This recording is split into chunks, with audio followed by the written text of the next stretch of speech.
नमस्कार साथियों, आप लोगों को का only for civil services YouTube channel पे स्वागत है। तो हम भारतीय संविधान एवं राज्य व्यवस्था की क्लास कंटिन्यू कर रहे थे, जिसमें हम लोगों ने प्रस्तावना का अध्याय शुरू किया था, जिसमें हम लोगों ने कुछ मूलभूत अवधारणाएं देखी थी कि सत्ता का स्रोत कौन होगा, इत्यादि इत्यादि बातें। केसी हुएर का विचार देखा था, उनके विचारों का खंडन किया था, संविधान सभा में किस तरह प्रतिनिधित्व हुआ था उसके बारे में देखा था। तो चलिए आज से हम लोग देखेंगे पिछले अध्याय में जिसके बारे में चर्चा की गई थी, ठीक है, जो सत्ता का स्रोत कौन सा है। तो सत्ता का स्रोत तो जनता था, इसके बारे में हम लोगों ने देख लिया था। अब सत्ता का स्वरूप कौन होगा, कैसा होगा, तो संपूर्ण प्रभुत्व संपन्न, इसके बारे में हम लोग देखने जा रहे हैं। तो संपूर्ण प्रभुत्व संपन्न से क्या आशय है, ठीक है।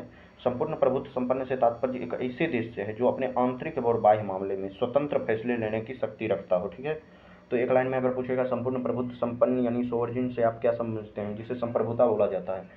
तो संपूर्ण प्रभुत्व संपन्न से तात्पर्य एक ऐसे देश से है जो अपने आंतरिक फैसला और बाह्य मामलों में स्वतंत्र फैसले लेने की हिम्मत रखता हो। आंतरिक निर्णय कौन होगा, आंतरिक निर्णय में राजनीतिक निर्णय, यानी कौन पार्टी एग्जिस्ट करेगी, हमारी कानून क्या होनी चाहिए, इसमें कोई विदेशी की भूमिका नहीं होनी चाहिए। आर्थिक निर्णय हमारा जो मौद्रिक नीति है से लेके जो भी आर्थिक नीति है वो किस प्रकार की होनी चाहिए वो हम डिसाइड करेंगे, कि ना कि कोई विदेशी। सामाजिक निर्णय क्या होना चाहिए ये हम डिसाइड करेंगे, ना कि कोई विदेशी। बाह्य मामले जैसा मेरा विदेश नीति किसी देश के साथ क्या होनी चाहिए, हम किस संस्था में शामिल होंगे या नहीं होंगे, इन दोनों के बारे में स्वतंत्र निर्णय, ठीक है। तो चलिए इसके बारे में हम विस्तृत जानकारी लेंगे। तो इससे पहले क्वेश्चन के फॉर्म में ही इसकी विस्तृत जानकारी ले लेते हैं। जैसे एक क्वेश्चन यूपीएससी के द्वारा, मान लीजिए इसे 150 शब्द में पूछा जाएगा, 10 मार्क्स का क्वेश्चन होगा, ठीक है। तो भूमंडलीकरण के वर्तमान दौर में क्या संविधान की प्रस्तावना में वर्णित संपूर्ण प्रभुत्व संपन्न को माना जा सकता है, चर्चा कीजिए। सबसे पहले तो हम संपूर्ण प्रभुत्व संपन्न बताएंगे, क्यों अप्रासंगिक है हमारा मत। तो संपूर्ण प्रभुत्व संपन्न के बारे में हम चर्चा ऊपर कर चुके हैं। अब हम देख लेंगे कि ये क्यों अप्रासंगिक है, ठीक है।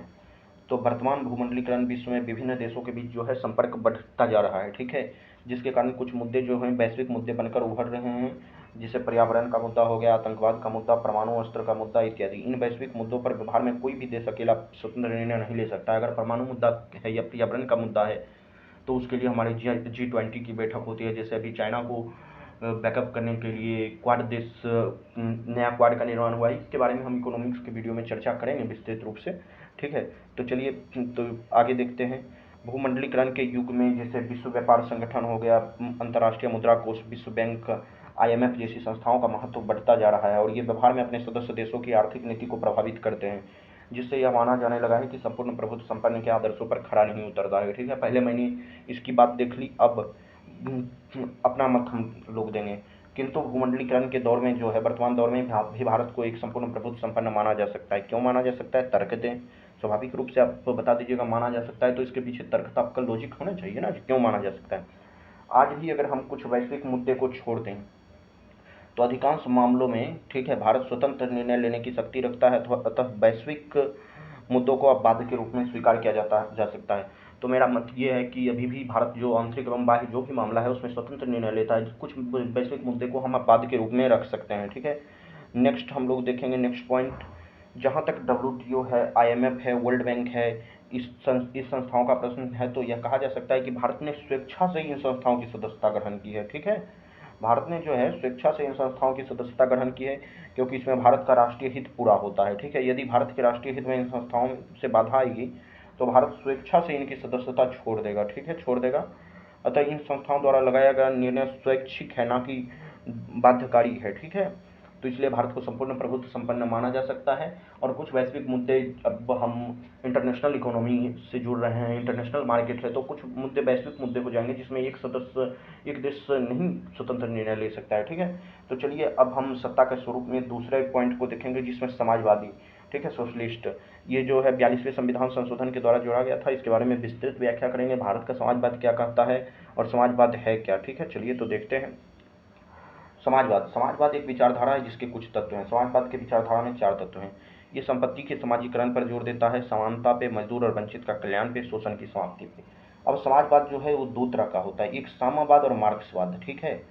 वो मार्क्सवाद जो है और साम्यवाद, वो वर्ग संघर्ष, क्रांति और हिंसा के माध्यम से इनको अपनाने का, यानी संपत्ति के समाजीकरण, समानता, मजदूर और वंचित, वो कहता है कि दुनिया के मजदूरों एक हो और हम क्रांति करेंगे और क्रांति के माध्यम से ये सब प्राप्त करेंगे, ठीक है। जबकि लोकतांत्रिक समाजवाद होता है वो चुनाव, संसद के कानून, योजनाबद्ध विकास इत्यादि के माध्यम से धीरे धीरे इन पे कब्जा करने की कोशिश करता है। जैसे नेहरू लोकतांत्रिक समाजवाद थे, और स्वाभाविक रूप से डेमोक्रेसी में लोकतांत्रिक समाजवाद ही चलता है, क्योंकि वहाँ अधिकांश संपत्ति का समाजीकरण, समानता, मजदूर और वंचित का कल्याण, शोषण निम्न स्तर पर जाए, इन सब के बारे में ध्यान रखा जाता है। अब हम भारतीय समाजवाद की, भारत में का समाजवाद क्या है जो हमें पता नहीं चल पाता है कि हाँ मार्क्सवाद सही से एग्जिस्ट करता है या नहीं। तो चलिए देखते हैं। भारतीय समाजवाद जो है मार्क्सवाद या साम्यवाद नहीं है, ठीक है, इस बात की मैंने पहले ही पुष्टि कर दी। यह लोकतांत्रिक समाजवाद से निकटता रखता है, लेकिन यह लोकतांत्रिक समाजवाद से अलग है, ठीक। भारतीय समाजवाद विशिष्ट है।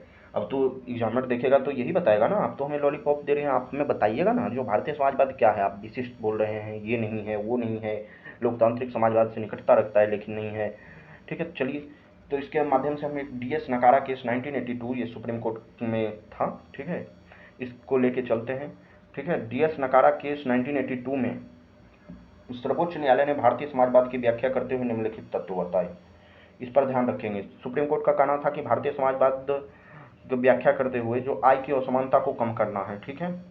जैसे मुकेश अंबानी और एक रिक्शा वाले, इस दोनों के बीच आय की असमानता को कम करना मतलब क्या, रिक्शे वालों को भी इतना पर्याप्त इनकम हो ताकि वो भी अपनी जीवन यापन सही कर सके, ठीक है। जबकि हमें मुकेश अंबानी से क्रांति के माध्यम से उनसे नहीं उनके संपत्ति पर कब्जा करना है।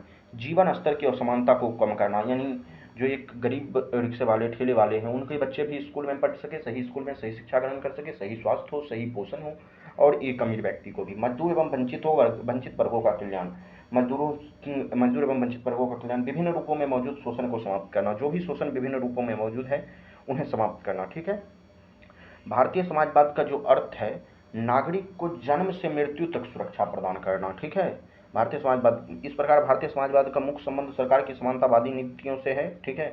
भारतीय समाजवाद के केंद्र में संपत्ति का निजीकरण या समाजीकरण केंद्र में नहीं रहा है, ठीक है। चलिए, भारतीय समाजवाद इस बात पर बल देता है कि सरकार की नीतियां समानता पर आधारित हो, लेकिन भारतीय समाजवाद निजी संपत्ति एवं पूंजीवाद का विरोधी नहीं है, यहाँ कोई विरोध नहीं होता है। और कुछ सरकार जो क्षेत्रीय स्तर पर करते हैं वो तो अपने मोनोपोली के लिए करते हैं, तो उनमें कुछ नहीं कहा जा सकता, जबकि केंद्रीय स्तर पर इस तरह का कोई बात नहीं है। भारतीय समाजवाद में सार्वजनिक एवं निजी संपत्ति दोनों का सह अस्तित्व जो है वो संभव है, ठीक है। तो चलिए, आज के लिए इतना ही। नई आर्थिक नीति के बारे में है, ये तो इकोनॉमिक्स का है, और एक प्रश्न इससे बन भी सकता है, नई आर्थिक नीति इतना इकोनॉमिक्स से काट के उसके बाद भारतीय संविधान की प्रस्तावना में वर्णित समाजवाद को अप्रासंगिक बना दिया है। क्यों बना दिया है, तो नई आर्थिक नीति में लिबरलाइजेशन, प्राइवेटाइजेशन एवं ग्लोबलाइजेशन आ गया। इसके कारण जो है भारतीय समाजवाद, सरकारी क्षेत्र अधिकांश प्राइवेट की तरफ मुड़ने लगे, डिसइन्वेस्टमेंट होने लगा। इसके बारे में जब हम इकोनॉमिक्स में नई आर्थिक नीति, न्यू इकोनॉमिक पॉलिसी पढ़ लेंगे ना, तो उसके बारे में विस्तृत रूप से चर्चा करेंगे। चलिए, तो फिर मिलते हैं नेक्स्ट वीडियो में, जो होगा सत्ता के स्वरूप पे ही होगा, जिसमें पंथ निरपेक्ष होगा, लोकतंत्रात्मक होगा, गणराज्य होगा। फिर सत्ता का उद्देश्य में आएंगे, न्याय, स्वतंत्रता, समानता, व्यक्ति की गरिमा, एकता और अखंडता, बंधुत्व इत्यादि पे चर्चा की जाएगी, ठीक है। तो चलिए, मिलते हैं नेक्स्ट वीडियो में। तब तक के लिए चैनल को लाइक करें, शेयर करें एवं सब्सक्राइब करें। तो चलिए, तब तक के लिए धन्यवाद। मिलते हैं नेक्स्ट वीडियो में। धन्यवाद।